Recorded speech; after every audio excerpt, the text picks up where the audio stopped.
Good morning વિદ્યાર્થી મિત્રો, તમારું હાર્દિક સ્વાગત છે આજના મહત્ત્વપૂર્ણ કરંટ અફેરમાં। આ કરંટ અફેર ગુજરાતની બધી જ એક્ઝામ માટે મોસ્ટ ઇમ્પોર્ટન્ટ છે મિત્રો।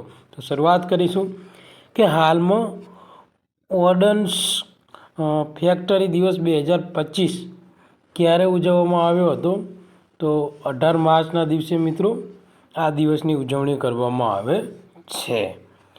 તો 1801 મિત્રો કોલકાતા નજીક વસાહતી ભારતની પ્રથમ ઓર્ડન્સ ફેક્ટરીની સ્થાપના કરી હતી। આની યાદમાં આપણે દર વર્ષે મિત્રો જે એ 18 માર્ચના દિવસે ઓર્ડન્સ ફેક્ટરી દિવસની ઉજવણી કરવામાં આવે છે અને આ દિવસ ભારતીય ઓર્ડન્સ ફેક્ટરીની સંશોધન, વિકાસ અને જે ઉત્પાદન ક્ષમતા છે મિત્રો એને પ્રકાશિત કરે છે મિત્રો।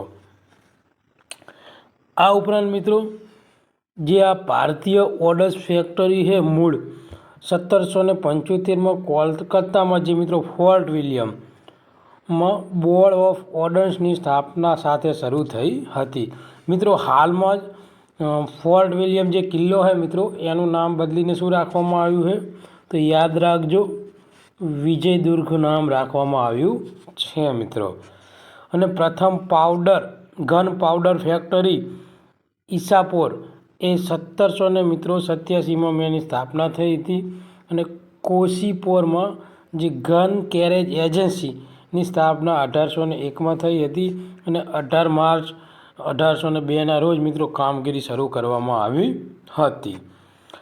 આ ઉપરાંત મિત્રો જે કોલકાતાના જે કોશીપોરમાં સ્થિત ભારતની સૌથી જૂની ઓર્ડન્સ ફેક્ટરી છે મિત્રો એ 18 માર્ચ 1802ના રોજ તેની કામગીરી શરૂ થઈ હતી મિત્રો અને 2021માં સંરક્ષણ ઉત્પાદનના કાર્યક્ષમતા આત્મનિર્ભર સુરક્ષા માટે જે આ ઓર્ડન્સ ફેક્ટરી બોર્ડને સતત 7 સંરક્ષણ જાહેરાતના જે ક્ષેત્રો છે મિત્રો એના પુનઃગઠન કરવામાં આવ્યું હતું। એટલે 1949માં મિત્રો જે 7 જે આ ઓર્ડન્સ ફેક્ટરીઓ હતું મિત્રો એનું રહ્યું ને એ રાષ્ટ્રીયકરણ કરવામાં આવ્યું હતું।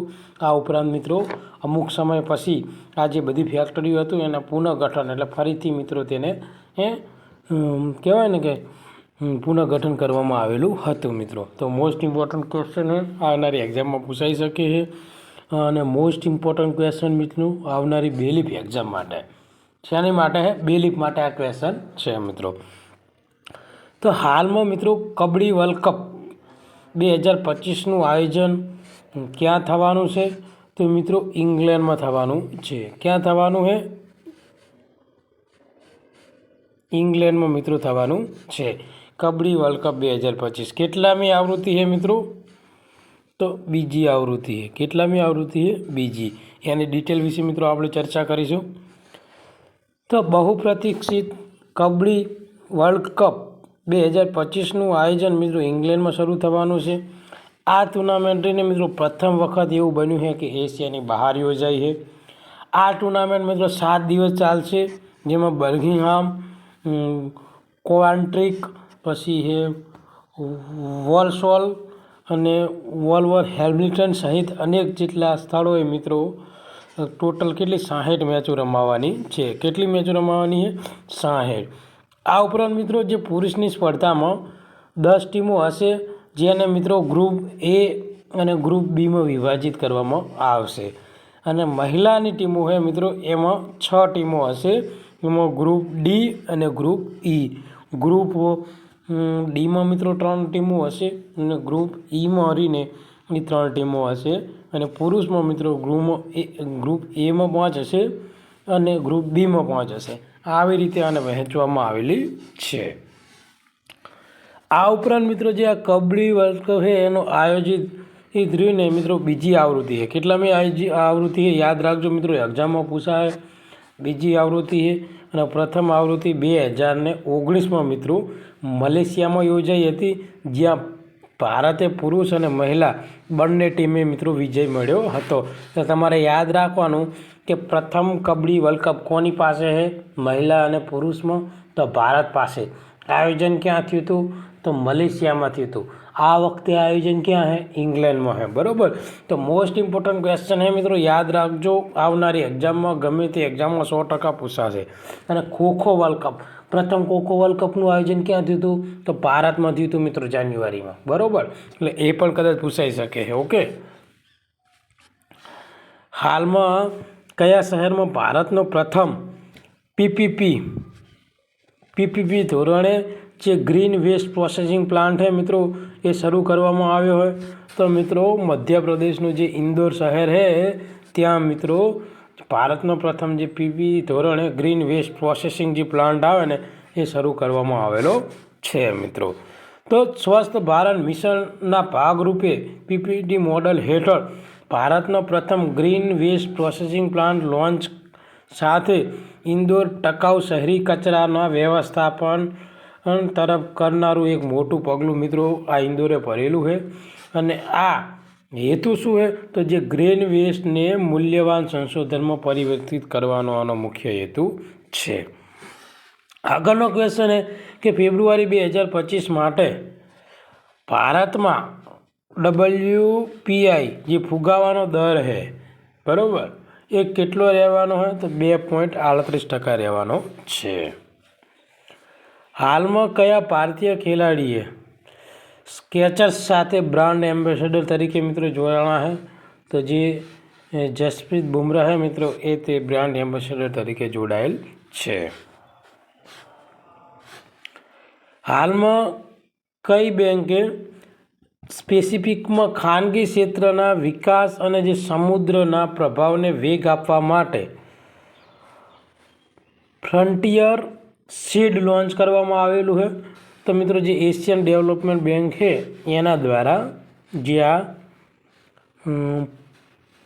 ફ્રન્ટિયર જે આ સીડ કરીને મિત્રો એક પ્લેટફોર્મ આવે એ તેને લોન્ચ કર્યું છે। શું કરવા?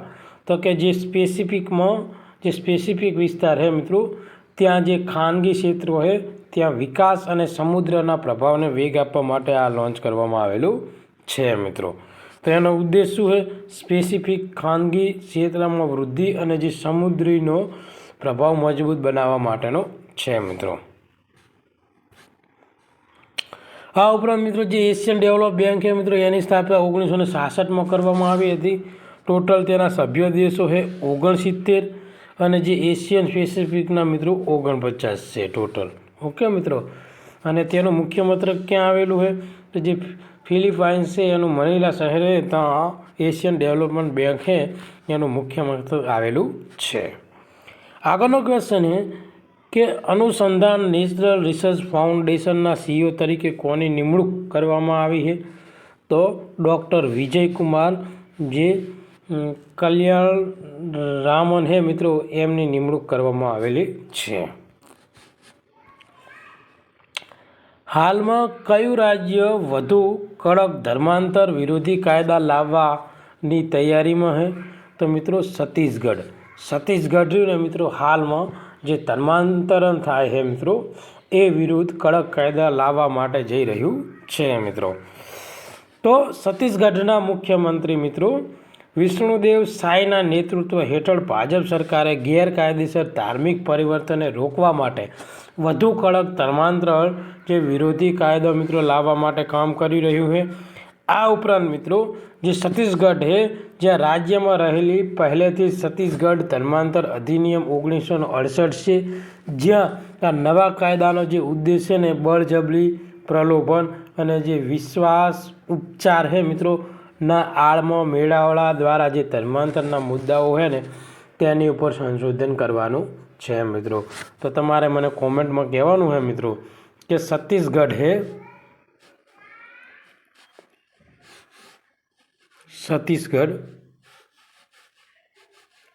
તો મિત્રો એની રાજધાની તમારે મને કોમેન્ટમાં કહેવાનું છે। સ્વરોજગારને પ્રોત્સાહન આપવા માટે કયા રાજ્યએ રાજીવ યુવા વિકાસમ યોજના શરૂ કરી છે? તો મિત્રો તેલંગાણા દ્વારા આ મહત્વપૂર્ણ યોજનાની શરૂઆત કરવામાં આવી છે। તો આ યોજનાનો હેતુ શું છે? તો જે તેલંગાણા સરકાર છે તેને સ્વરોજગાર અને જે આર્થિક વિકાસને પ્રોત્સાહન આપવાના ધ્યેય સાથે રાજીવ યુવા વિકાસમ યોજના શરૂ કરી છે। અને આ પહેલ મુખ્યમંત્રી જે રેવંત રેડ્ડી છે મિત્રો એના દ્વારા શરૂઆત કરવામાં આવેલી છે। અને મિત્રો આ જે યોજના છે એનો હેતુ શું છે તો કે જે રોજગાર યુવાનો ખાસ કરીને હાંસિયામાં ધકેલાઈ ગયેલા સમુદાયને યુવાને તેમના પોતાના વ્યવસાયને સ્થાપિત કરવા માટે નાણાકીય સહાય પૂરી પાડવા માટે સશક્ત બનાવવાની આ યોજના છે। એટલે કહેવાનો હેતુ છે કે જે પણ યુવાઓ હોય તેમને પોતાનો કોઈ પણ ધંધો નાખવો હોય અને પોતાની પાસે પૈસા ના હોય તો સરકાર તેમને લોન આપશે અને પોતે ધંધો નાખી શકશે, જેથી કરીને જે વ્યક્તિઓ અથવા જે યુવાનો હોય મિત્રો એ શું થાય, એ લોકો રહે ને મિત્રો સ્વરોજગાર થાય, આત્મનિર્ભર થાય। એ હેતુથી મિત્રો આ યોજના શરૂઆત કરવામાં આવી છે। અને આ યોજના હેઠળ બજેટમાં રહ્યા ને મિત્રો 6,000 કરોડ રૂપિયાની જોગવાઈ કરી છે। અને રાજ્યભરમાં જે 5 લાખ યુવાઓ છે ને એને આ યોજનાનો લાભ મળશે। ઓકે મિત્રો, અને મિત્રો 3 લાખ રૂપિયા રહ્યા ને એમને સબસિડી આપવામાં આવશે, અથવા 3 લાખના રૂપિયા છે મિત્રો 3 લાખ નાણાકીય સુધી સહાય કરવામાં આવશે અને સસ્તી લોન તેમને પ્રોવાઈડ કરવામાં આવશે। એટલે 3 લાખથી માંડીને મિત્રો 5 લાખ સુધીમાં મિત્રો લોન આપવામાં આવશે।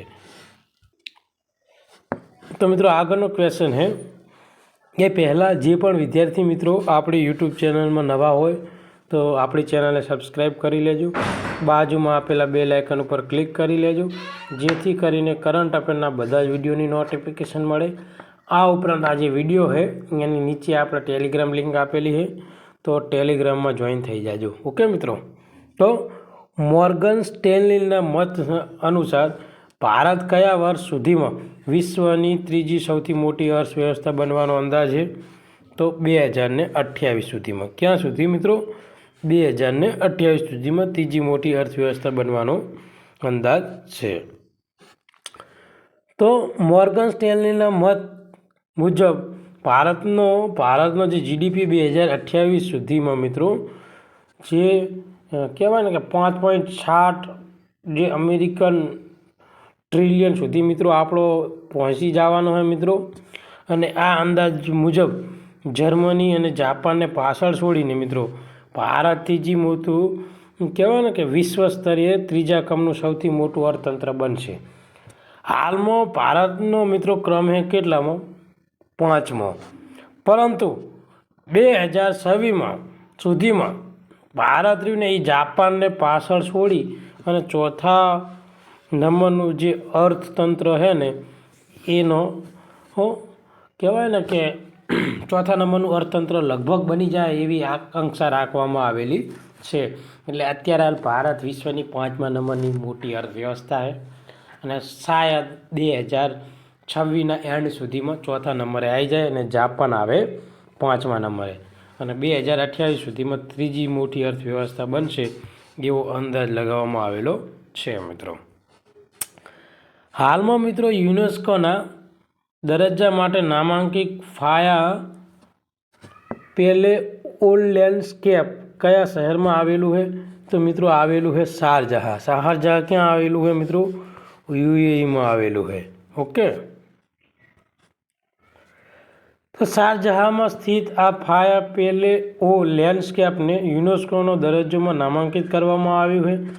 તે 2,10,000 વર્ષ સુધીનો સમયમાં રણની આત્યંતિક પરિસ્થિતિમાં માનવ અસ્તિત્વના પુરાવા પૂરા પાડે છે મિત્રો। આ ઉપરાંત આ સ્થળ પર જે ખોદકામમાં માનવ વ્યવહાર, પથ્થર સાધનો, દફન સ્થળો, મેસોપોટેમિયન અને જે સિંધુ ખીણ સાથે વેપાર સંબંધના 18 જે તબક્કાઓ મળી આવ્યા છે, જે રણના કહેવાય ને કે જીવનના પ્રારંભિક માનવનું અનુકૂલનની એક અનોખી સમજ પૂરી પાડે છે મિત્રો। તો આજનું આજે મહત્ત્વપૂર્ણ કરંટ અફેર છે મિત્રો, આપણે અહીંયા પૂરું કરીએ છીએ। આ વિડીયો તમને ગમ્યો હોય તો આપણી ચેનલને લાઇક કરજો, સબસ્ક્રાઈબ કરજો અને બીજા મિત્રોને મોકલી આપજો। થેન્ક યુ, ધન્યવાદ।